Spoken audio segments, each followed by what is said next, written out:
उमरिया जिला कलेक्टर कार्यालय में योजना समिति की बैठक आयोजित की गई, जिसमें जिले के प्रभारी मंत्री मौजूद रहे। बैठक गहमा गहमी से भरी रही। वहीं युवा कांग्रेस कार्यकर्ताओं ने जमकर नारेबाजी की, तो वहीं प्रदेश किसान कांग्रेस कमेटी के सचिव ने जिला कलेक्टर को हटाने की मांग उठाई। उधर पार्टी के दूसरे कार्यकर्ताओं ने कहा कि कलेक्टर को नहीं हटाया जाना चाहिए। कार्यकर्ता अपनी ही सरकार का विरोध करते रहे। देर रात तक जिला योजना समिति की बैठक जारी थी।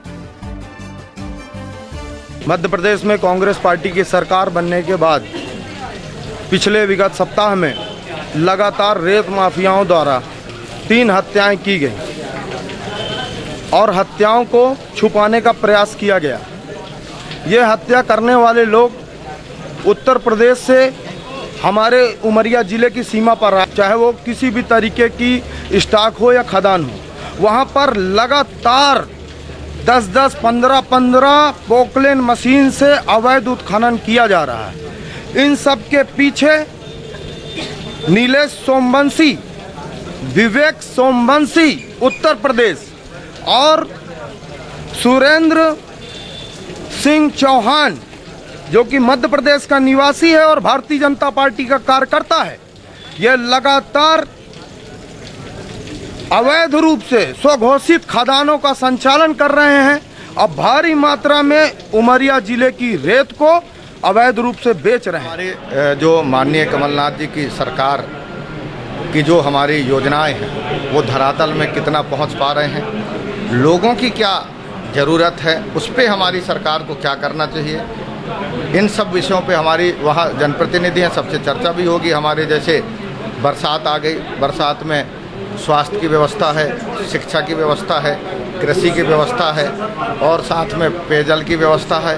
ये गरीबों तक अनाज पहुंच पा रहा है, नहीं पहुंच पा रहा है।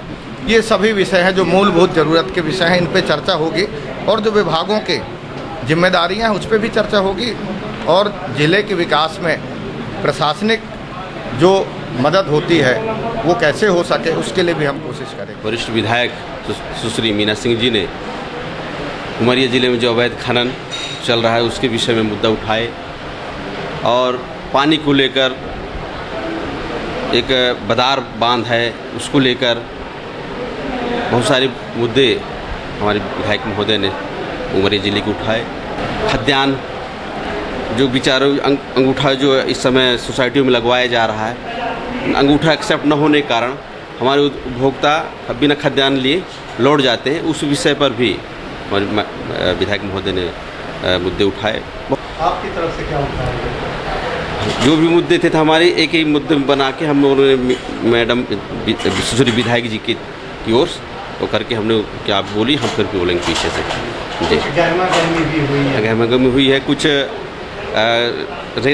अवैध रेत के खनन के मामले में गहमा गहमी हुई है। शिक्षा पर उन्होंने जोर दिया और सभी अधिकारियों को निर्देशित भी किया कि शिक्षा के स्तर में गुणवत्ता लाई जाए। और दूसरा मुद्दा था खनिज का। खनिज के मुद्दे पे बहुत सारी विसंगतियां थीं। पूर्व में भी लोगों ने रेता का दोहन किया, बड़े बड़े लोगों का हाथ था, राजनीतिक पहुंच वाले लोगों का हाथ था, चाहे वो किसी भी क्षेत्र के रहे हों। गरीब लोगों को तेंदुपत्ता का बोनस मिलने में कठिनाई हो रही थी, उसको भी मंत्री जी ने सख्त लहजे में सभी अधिकारियों से कहा है, वन विभाग के अधिकारियों से कहा है कि गरीबों को समय पर उनका बोनस दिया जाए। और सबसे जो मुख्य मुद्दा था नरेगा का, कि नरेगा में हमारे उमरिया ज़िले में 14 करोड़ रुपए भी खर्च नहीं हुआ, जबकि डिंडौरी में 86 करोड़ खर्च हो चुका। तो मंत्री जी इसमें थोड़ी सी हल्की सी नाराज़गी प्रकट किया उन्होंने नरेगा के अधिकारियों से और उनसे कहा है कि आप जन जागरण अभियान चलाकर, वृक्षारोपण करवाकर किसी भी तरीके से गांव के लोगों को नरेगा का लाभ दिलाएं और उन्हें 100% काम करवा के 100 दिन का काम दिलवा के उन्हें मजदूरी का भुगतान करें।